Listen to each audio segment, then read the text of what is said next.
Bismillahirrahmanirrahim. Assalamualaikum warahmatullahi wabarakatuh. Mirsa yang beriman yang dirahmati oleh Allah di mana saja berada. Ketika dalam musibah, kestabilan mental dan jiwa manusia umumnya terganggu. Begitu juga dalam wabah dan bencana seperti wabah COVID-19 ini.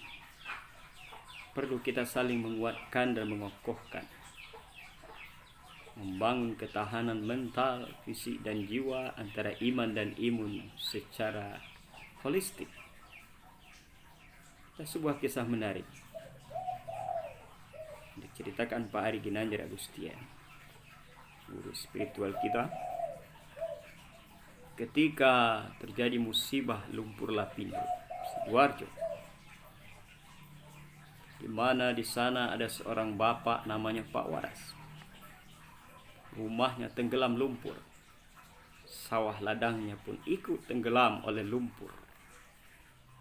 Dia hidup tentu dalam susah, dia hidup dalam kesulitan karena rumahnya, sawah ladangnya kena lumpur, tenggelam oleh lumpur. Ketika datang bantuan dari negara, Pak Waras ikut dapat bantuan. Dalam list bantuan beliau mendapat 20% untuk tahap pertama, sekitar 40-an juta. Ketika didaftarkan rekening bantuan ke pemerintah, kepada panitia bantuan, ternyata yang masuk rekening beliau adalah sekitar 400 juta lebih. Apakah Pak Waras bersyukur? Listnya resmi 40-an juta, ternyata masuk 400-an juta. Ternyata Pak Waras dengan ikhlas, tanpa yang tahu siapapun sesungguhnya waktu itu kecuali hanya Allah, dikembalikanlah sekitar 440-an juta. Beliau hanya mengambil 40-an juta, selebihnya sekitar 340 juta lebih itu dikembalikan kepada panitia bantuan ke negara. Ketika dikembalikan, panitia bantuan heran, kenapa Pak Waras? Rumah Bapak tenggelam, soal ladang Bapak juga tenggelam oleh lumpur. Kenapa bantuannya dikembalikan? Apa kata Pak Waras? Bukan saya kembalikan, tetapi yang saya kembalikan adalah bukan hak saya. Kenapa Pak? Kata panitia bantuan. Karena listnya saya hanya dapat 40-an juta, 20% awal dibantu. Sementara ini yang masuk 400 juta, berarti sekitar 360 juta bukan hak saya. Kan tidak ada yang tahu Pak, hanya Bapak yang tahu masuk rekening itu. Pak Waras berkata,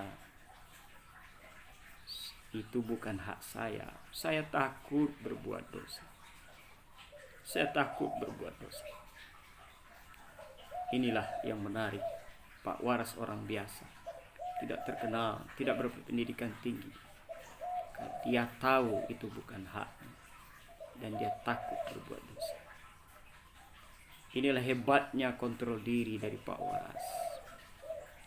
Kalau ada orang-orang Indonesia 1000-an, 2000, bahkan 1 juta, 2 juta yang bermental seperti Pak Waras, yang tahu haknya dengan bukan haknya, yang takut berbuat dosa. Dia takut berbuat dosa karena dia takut azab Allah, karena dia takut kepada Allah. Inilah salah satu kemuliaan yang akan diraih orang-orang yang memiliki rasa takut kepada dosa, kepada azab, kepada Allah. Waliman khafa maqama rabbih jannatan. Untuk orang yang takut kepada keagungan makam Tuhannya dikasih dua surga oleh. Dan Allah ingatkan juga di Al-Mulk ayat 12. A'udzubillahi minasyaitonirrajim. Innal ladzina yakhshawna rabbahum bil ghaibi lahum maghfiratun wa ajrun kabir.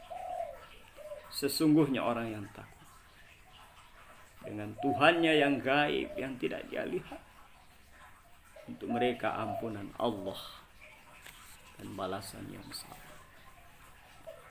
Dan di surah An-Nazi'at ayat 40-41 juga Allah ingatkan.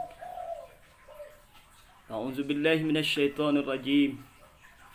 Wa amma man khafa maqama rabbih wa nahan nafsa 'anil hawa fa innal jannata hiyal ma'. Adapun orang-orang yang takut dengan keagungan Tuhannya dan dia menahan hawa nafsunya, maka sesungguhnya dia akan meraih surga Jannatul Ma'wa. Pemirsa yang budiman, dengan latihan pengendalian diri kita melalui Ramadan, melalui puasa yang kita lakukan, maka ketika kita berhasil seperti Pak Waras, kita akan menyelamatkan bangsa ini, menyelamatkan umat, dan tentu saja pasti menyelamatkan diri kita dari neraka, dari siksaan Allah yang pedih. Melalui apa? Melalui rasa takut kita kepada dosa, rasa takut kita kepada neraka, dan pada puncaknya kita takut dengan keagungan Allah yang selalu melihat, selalu mendengar, dan selalu mengetahui seluk-beluk apapun yang ada pada diri kita hamba. Wassalamualaikum warahmatullahi wabarakatuh.